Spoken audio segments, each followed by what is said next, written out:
मन को अपने लक्ष्य पर केंद्रित रखना, अपने लक्ष्य पर लगाए रखना और भगवान की लीला चरित्रों को सुनकर उनका चिंतन करना और व्रतादि साधन भी करना, इससे बड़ा लाभ मिलता है। जैसे बहुत से भाग्यशाली जन व्रत अनुष्ठान करते हैं, करना चाहिए। हम कहते हैं और कोई व्रत की भावना ना हो तो कम से कम आंतों को 15 दिन में एक दिन के लिए फुर्सत तो दे दो, एक दिन के लिए फुर्सत दे दो, एक दिन भोजन छोड़ दो, थोड़ा जल आदि के द्वारा निर्वाह करो। महीने में 2 दिन तो रखो, ऐसे कोई भी रख लो, पूर्णिमा अमावस्या रख लो, एकादशी रख लो, द्वादशी रख लो। हमारा लक्ष्य है भगवत भजन, हमारा लक्ष्य है भगवत प्राप्ति।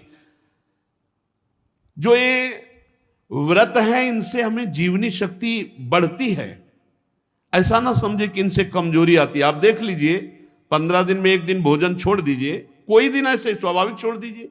भगवान नाम जापक के लिए हर दिन भगवत स्वरूप है, हर तिथि भगवत स्वरूप है, हर समय मंगल स्वरूप है। उसके लिए कोई ज्यादा कोई बड़ा कोई घटा ऐसा नहीं। हर समय जब एक रस भगवत भजन चलता है ना तो तिथि वार ग्रह नक्षत्र ये सब बराबर हो जाते हैं। हमारी हर तिथि अक्षय तृतीया है, क्योंकि जो अक्षय है भगवान का नाम, भगवान का स्वरूप, उसी में हमारा चित्त लगा है। हर मिनट हर घड़ी अक्षय है, क्षय उनका है जो संसार का चिंतन करते हैं। अगर 15 दिन में हो सके तो एक दिन भोजन छोड़ना सीख लो। अगर ऐसा ना हो तो सुबह बाल भोग करके छोड़ दो और अगले दिन राजभोग करो, ऐसा कर लो। नहीं, एक दिन पानी से चला लो काम, और ये कोई जान ना पावे। है ऐसे उपासक कई कई दिन जल पर रह गए और बाद में कोई जाना नहीं, वो जब अपने परिचय तो फिर बहुत अच्छा लगा, हृदय से आशीष निकलता है। हाँ, सचेष्ट साधक हो आप, ऐसे चलो गुप्त चुपचाप। अगर कोई पूछे भी तो हाँ थोड़ा भी उधर में शाम टाइम देख लेंगे, जैसा प्रभु प्रेरित करेंगे। ये साबित ना होने पाए कि आप ऐसा कर रहे हो, और ऐसा भी व्रत ना रहे कि बोले व्रत है बहुत प्रकार के पकवान बना के, कूटू और सिंघाड़ा और ये वो, इसका खीर, सवा के चावल का खीर, कूटू के पूड़ी पकौड़ा, ये सिंघाड़ा का हलवा। मत रहो व्रत, रोटी दाल पालो, मत रहो ऐसे। एकादशी रहना है तो सुबह से शाम तक भजन करो, 4 बजे कुछ ले लो, कुछ फल दूध जल, जिससे एक बार 24 घंटे में सुबह से ये नाश्ता वो फलाहार ये फलाहार, इससे बढ़िया है। रोज से तो अच्छा वही है, ऐसे अरहर की दाल और रोटी मिलती है, और वैसे कितने पकवान मिलते हैं। ऐसे पकवान वाले व्रत नहीं, ऐसे पकवान वाले व्रत नहीं जिनमें हमारी वृत्ति रसेंद्री में प्रधान भाव रख करके विचरण करे, उसे व्रत नहीं कहते। इसी को मारने के लिए तो हम व्रत रहे, रूखा सूखा। एक आध सेव ले लीजिए, थोड़ा दूध ले लीजिए, आप मरोगे नहीं। एक दिन भोजन नहीं करोगे तो मरोगे नहीं, अमरत्व की तरफ बढ़ोगे। लेकिन व्रत भी आजकल लोग जो है ज्यादा आहार वाला ही करते हैं। हम धन्यवाद उन व्रत को देते जो कोई जान न पावे, कोई व्यवस्था नहीं, 24 घंटे में एक बार थोड़ा सा कुछ भोग लगा के ठाकुर जी को पाले।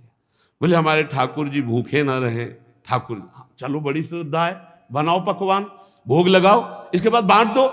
स्वामी हरिदास जी उत्तम भोग लगाए, मोर मरकट को सेवाएं, सुबह से शाम तक खूब 56 भोग लगाओ और ब्रजवासियों को पवाओ, गऊओं को पवाओ, बंदरों को पवाओ, अन्य जीवों को पवाओ। तुम बस जरा सा किनका ले लो तो हम माने।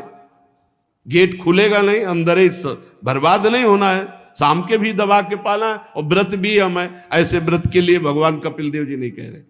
व्रत का अनुष्ठान करने से बहुत आनंद मिलता है, जीवनी शक्ति बढ़ती है, भगवत भजन में बहुत बड़ी वृद्धि होती है। हमने देखा है इसको, बहुत बड़ी वृद्धि। जब गायत्री अनुष्ठान था तो गुरुदेव जी की आज्ञा से कई वर्ष अन्न नहीं पाया गया।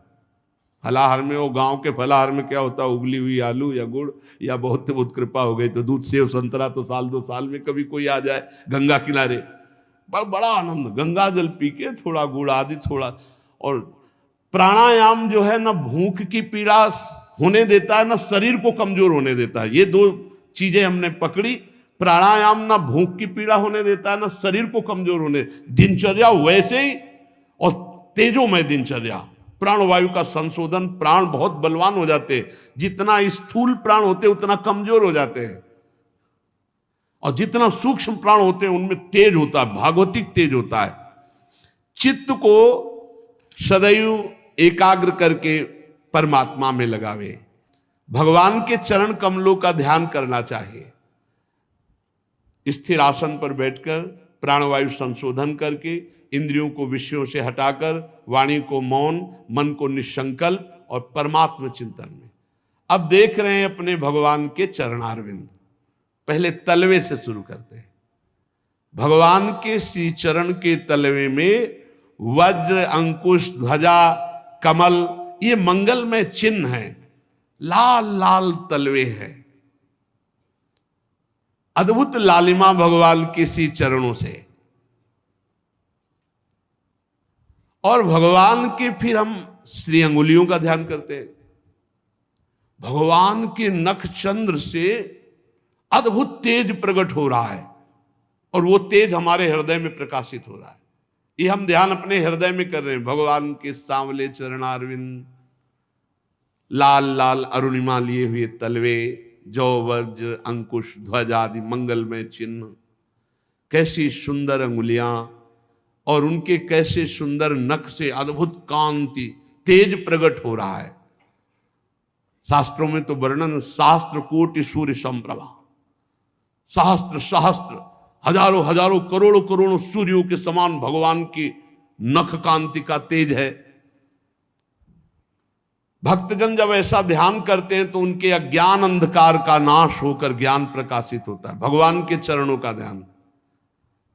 वैसे उपासक तो चलते फिरते, उठते बैठते हर समय गौर वरण सांवल चरण रच मेहंदी के रंग, ये तो ऐसे छाए रहते रहना चाहिए।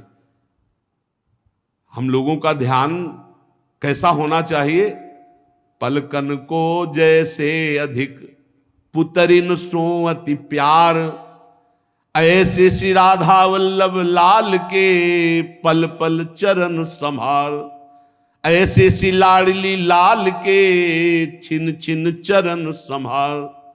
पलकन को जैसे अधिक पुतरिन सो अति प्यार, ऐसे गौर वरण सावल चरण रच मेहंदी के रंग, तीन तरुवन तर लुठत रहे रतिजुत कोटि अनंग।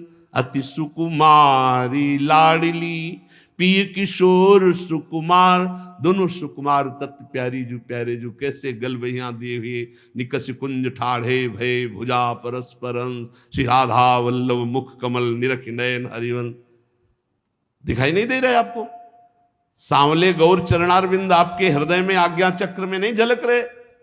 गौर वरण सांवल चरण, देखो कैसे लालजू का वाम चरण दाहिने चरण को क्रॉस करते हैं, ललित त्रिभंगी, और कैसे गोरे चरणारविंद दोनों पार्श्व में विराजमान। कैसा सुंदर नूपुर, कैसा सुंदर महावर श्री लाडली जी के, कैसे लालजू के श्री चरणों में मेहंदी रंगी हुई। यही तो हमारे धन है, यही हमारी सिद्धि है, और यही हमारी साधना है। आठों पहर इन्हीं का चिंतन करना, हृदय के अंधकार को दूर करके अद्भुत ज्ञान प्रकाश। इन्हीं के धोवन से गंगा जी प्रकट हुई हैं, जो त्रिभुवन के पाप का नाश करते हुए महादेव जी के माथे पर विराजमान है। अलकनंदा देवगंगा, मंदाकिनी पाताल गंगा, भागीरथी भूतल गंगा, तीनों लोगों को पाप ताप रहित करती हुई महादेव जी के माथे पे जो विराजमान है, सिर पर जो विराजमान है, वो गंगा जी कौन है? इन्हीं सांवले चरणारविंद का धोवन तो है। जिनके पवित्र जल को मस्तक पर देवाधिदेव महादेव धारण करते हैं। जब कोई श्री भगवान के चरणों का ध्यान करता है तो जैसे इंद्र वज्र का प्रहार करते तो पर्वत चकनाचूर हो जाता है, ऐसे भगवान के चरण कमलों का चिंतन मात्र पहाड़ के पहाड़ पाप को नष्ट करके आनंद प्रदान करता है। माता जी फिर भवभयहारी अजन्मा श्री हरि के चरणों से ऊपर की तरफ बढ़ते हैं ध्यान में, फिर पिंडलियों का ध्यान करते हैं, फिर घुटनों का ध्यान करते हैं, फिर विश्व विधाता ब्रह्मा जी की माता सुरवंदिता कमल लोचना लक्ष्मी जी अपने कर कमल से जो दबा रहे हैं भगवान के उन जंघादेश का चिंतन, ऐसे चरण दबा रहे।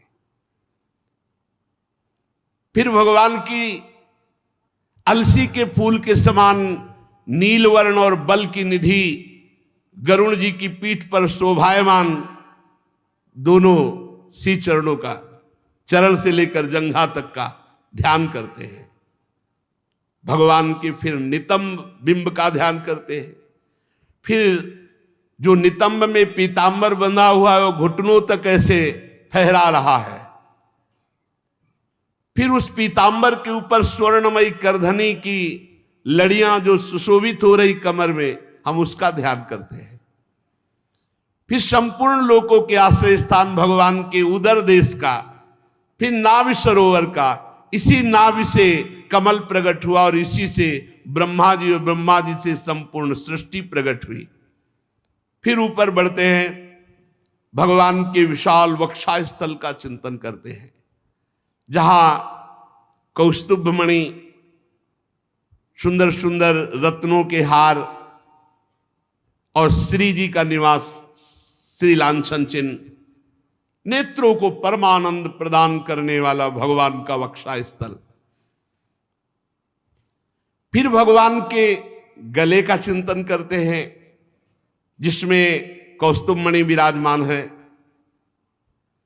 समस्त लोकपालों के आश्रयदाता, फिर भगवान का वहीं से भुजाओं की तरफ चिंतन करते हैं। अजान बाहु लंबी भुजाएं, अभयद भुज दंड मूल पीनंस सानुकूल, अपने भक्तों को अभय प्रदान करने के लिए जिनकी भुजाएं फड़कती रहती, उन भगवान की भुजाओं का ध्यान करते हैं। कंकण आभूषण बहुत उज्जवल तेजमय। फिर भगवान के दिव्य कर कमल में विराजमान महान पार्षद सुदर्शन जी का, फिर भगवान के कर कमल में दूसरे में विराजमान राजहंस के समान पांचजन शंख का, फिर भगवान के कर कमल में विराजमान कौमोद की गदा का, और एक में सुंदर पुष्प धारण के, कमल धारण किए हुए पद्म, भौरों के शब्द से गुंजायमान बनमाला धारण किए हुए, ऐसे हम श्री भगवान का ध्यान करते हैं। माता जी, जब कोई भक्त बार बार अपने मन को भगवान के ऐसे चिंतन में लगाता है, ध्यान में लगाता है, तो भगवान मुस्कुराते हुए भावना का विषय नहीं रह जाता, प्रकट हो जाते हैं। वो देखता है सुगढ़ नासिका सुशोभित है, मकराकृत कुंडल झिलमिला रहे हैं, एकदम चिकने कपोल, मन का हरण करने वाले, काली काली घुंघराली अलकावली मंडित भगवान का मुख, कमल सदस्य चंचल नेत्र करुणा बरसा रहे हैं, अद्भुत भ्रकुटी तनी हुई मुखारविंद मन का अपहरण कर रहे हैं।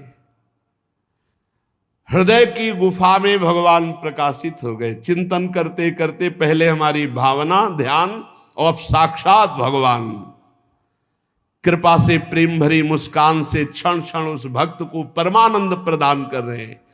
फिर विपुल प्रसाद की वर्षा करते हुए भगवान हंसते हुए मुस्कुराते हुए, पीछे आपने सुना था भगवान बातचीत करते हैं भक्त से, अब वो केवल भावना नहीं रह गई, वो साक्षात भगवान को देख रहा है।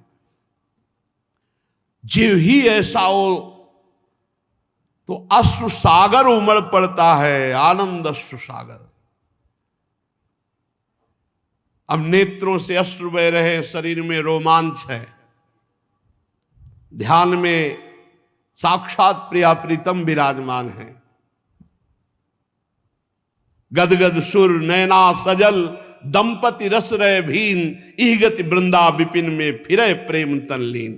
अपने आराध्य देव का ध्यान करने से हृदय पावन हुआ, आराध्य देव प्रकाशित हुए, मुस्कुराकर जे भी बोले निहाल हो गया। अब जन्म जन्मांतर की बिगड़ी बन गई। अब प्रकृति कभी उसे अपनी तरफ आकर्षित नहीं कर सकती। ध्यान में इतना तन्मय हो गया कि अन्य ना कोई पदार्थ, ना व्यक्ति, ना वस्तु देखने की सामर्थ्य नहीं रह गई। कुछ नहीं, जड़ चैतन्य कछु नहीं दीखत, जित दीखत तित श्याम खड़े, बिहुल बिकल संभार न तन की, नैना घूमत रूप भरे, करनी अकरनी दो विधि भूले, विधि निषेध सब रहे धरे, नर हरिदास ते भय बावरे, जे यह प्रेम प्रवाह परे। बदल गई, रूप छके घूमत रहे, तन को तनिक न भान, नारायण दृग जल बहे, यह प्रेम पहचान। सदा सदा के लिए चित्त चोर ने चित्त को चुरा लिया। रूप माधुरी सदा सदा के लिए हृदय में बस गई। नारायण या गौर श्याम को हृदय निकुंज बसाइए। अब क्या, अब तो विश्राम मिल गया। पायो परम विश्राम। बहुत जन्म हो गए मंजूरी करते हुए, आज विश्राम मिला। जे ही भगवान का प्रादुर्भाव हृदय में हुआ, अनंत जन्मों की थकान मिट गई। अब आवागमन चक्र बंद हो गया और वो परम पद में सदा सदा के लिए स्थापित हो गए। अब नहीं, जैसे भुने हुए बीज में अब अंकुरण नहीं हो सकता, ऐसे ही जिसके हृदय में एक बार श्री भगवान का स्वरूप प्रकाशित हो गया, वो आवागमन चक्र से मुक्त। अब उसमें कभी वासना स्फुरित नहीं हो सकती।